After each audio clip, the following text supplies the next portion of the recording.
Impresionante el doble arcoíris que salió hoy 5 de mayo del 2020. Nunca había visto algo así.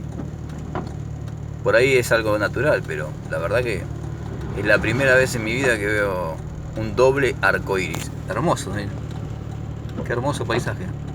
Con un poquito de lluvia. Lo mejor que vi en la cuarentena. En esta cuarentena del COVID-19. Bueno, lo comparto con ustedes.